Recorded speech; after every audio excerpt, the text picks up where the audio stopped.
Voyager 2, launched back in 1977, has been quietly sailing through the dark expanse of deep space for over 45 years. For many, it seemed its mission was long over, its golden years a thing of the past. But something unexpected has occurred, something that's forcing scientists to take a second look. A Nobel Prize-winning physicist has recently issued a stark warning. Voyager 2 may have made a discovery so bizarre, so fundamentally disruptive, that it could change not just how we view space, but our entire understanding of reality itself. What exactly did it find? Why is it being kept quiet? And could this old probe have come across something it was never meant to? In the early 1970s, NASA scientists uncovered a once-in-a-lifetime opportunity, an astronomical alignment that happens only once every 176 years. The outer planets, Jupiter, Saturn, Uranus, and Neptune, were lining up in such a way that a single spacecraft could visit them all, using their gravity to slingshot from one to the next without expending additional fuel. This alignment became known as the Grand Tour. Voyager 2 was the first of two spacecraft built to take full advantage of it, launching in 1977 with just 68 kilobytes of memory and instruments that, by today's standards, are museum pieces. Yet despite that, it became the only spacecraft in history to visit all four of those giant worlds.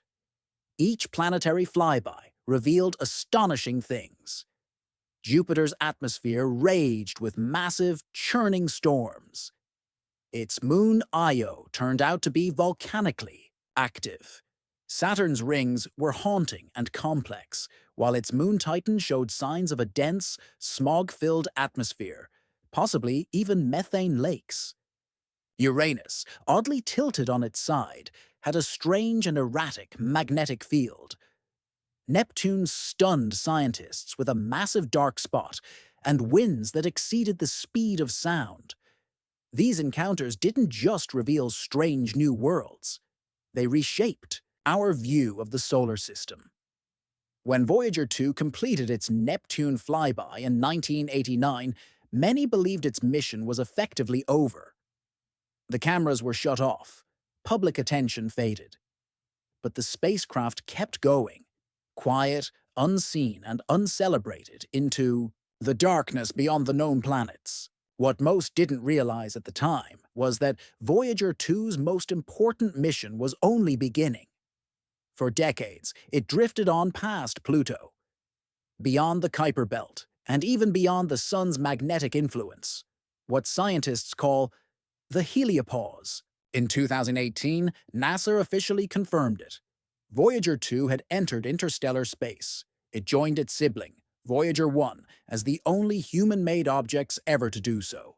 But unlike Voyager 1, many of Voyager 2's scientific instruments were still functioning, and what it began to report from this new, unexplored frontier took scientists by surprise.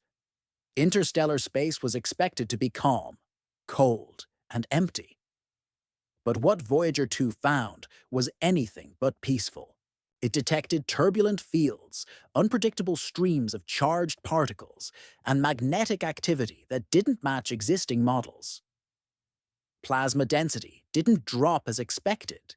It increased. Cosmic rays surged in strange patterns. Magnetic fields twisted and shifted in ways that simply shouldn't be possible. It became clear that space beyond our solar system wasn't empty. It was dynamic, active, even alive in some sense. But then something even stranger happened. In early 2024, Voyager 2 transmitted a data packet that immediately raised eyebrows at NASA. At first, engineers suspected a routine glitch. Understandable, considering this is a 45-year-old spacecraft powered by decaying plutonium and running software written before the internet existed. But once the Deep Space Network began decoding the data, the story changed.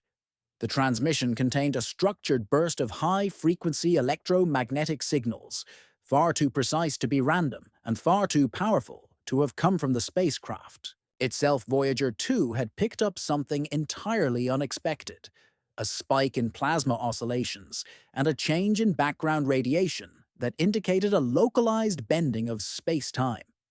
Let that sink in. According to everything we understand from Einstein's theories, that kind of space-time distortion should only occur near massive objects like black holes or neutron stars. Yet Voyager 2 detected it in an area where none of those existed.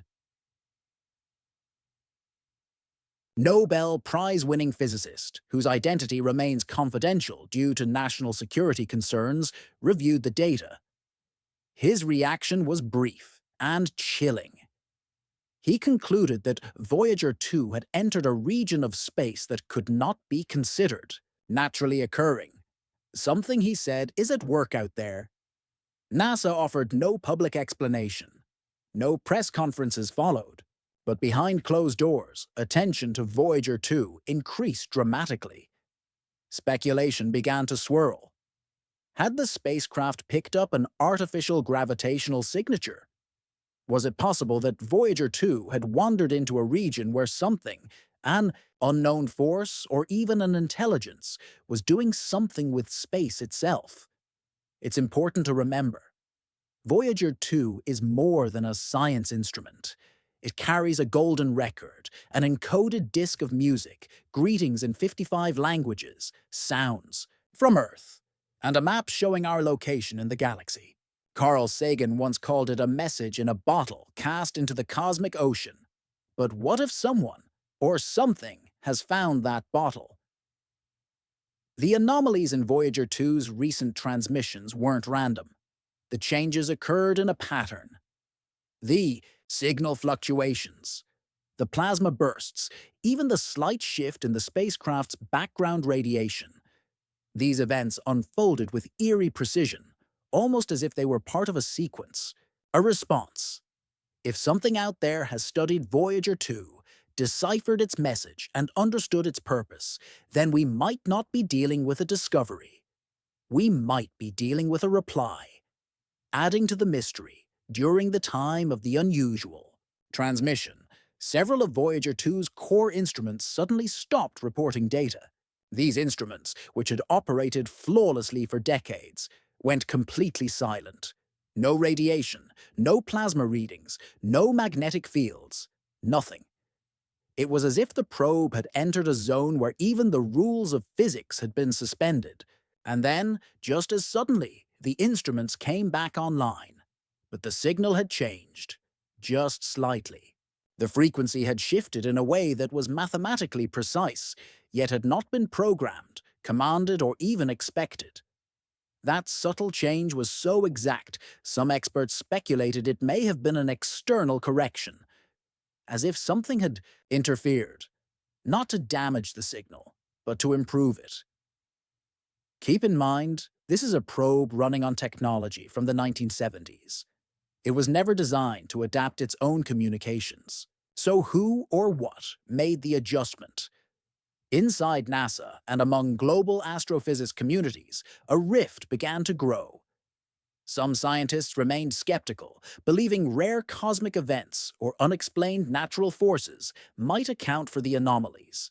But a growing number of experts, some retired, some still active, started leaning toward a more unsettling possibility.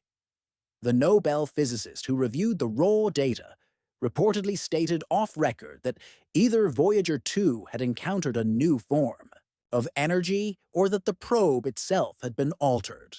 Either way, humanity had crossed a boundary into the unknown. Independent researchers, supported by unnamed benefactors, began running simulations to replicate the strange signal patterns. Some of these experiments revealed logic structures that didn't resemble human mathematics. They suggested a form of intelligence, structured, deliberate, but not like us. The scariest part? No simulation using known physics could fully recreate the signal. Whatever was behind it didn't just stretch our understanding, it broke it. Behind the scenes, intelligence agencies began paying attention. The U.S. Department of Defense, along with foreign counterparts, started tracking Voyager 2's transmissions more closely. Some internal memos allegedly labeled the event as a potential extraterrestrial signature. That's not something governments take lightly, because if the signal wasn't natural, if it was a sign of intelligent life, then this isn't just science anymore. This is first contact, with all the geopolitical consequences that come with it. Voyager 2 carries Earth's coordinates, a diagram of human DNA, images of our bodies, and greetings from our civilization. Now, it might have just reached someone, or something, and it may be behaving differently because of that contact. Governments began asking dangerous questions. What if whoever received the message can find us? What if this isn't the end, but the beginning of a chain reaction we no longer control? NASA, of course, hasn't publicly confirmed any of this, but the sudden silence, the lack of updates, and the increased security around Voyager's tracking data has only raised more suspicion. If there's nothing to hide, why does it feel like something is being hidden? As the debate rages on between those who believe the anomaly is scientific and those who believe it's something far stranger, a deeper question is emerging, one that reaches beyond science. Are we, as a species, psychologically prepared for the answer we've been seeking for centuries? We've always looked up and wondered, are we alone? We've written books, made films, formed beliefs around the possibility, but we've never truly confronted what it would mean if the answer was yes, if the response didn't come in the form of flying saucers or radio beacons, but as a signal returned to a tiny, decades-old probe silently floating beyond the edge of our sun's influence. Because if this signal was real, if this anomaly means what it might, then we must reckon not just with new science, but with new identity.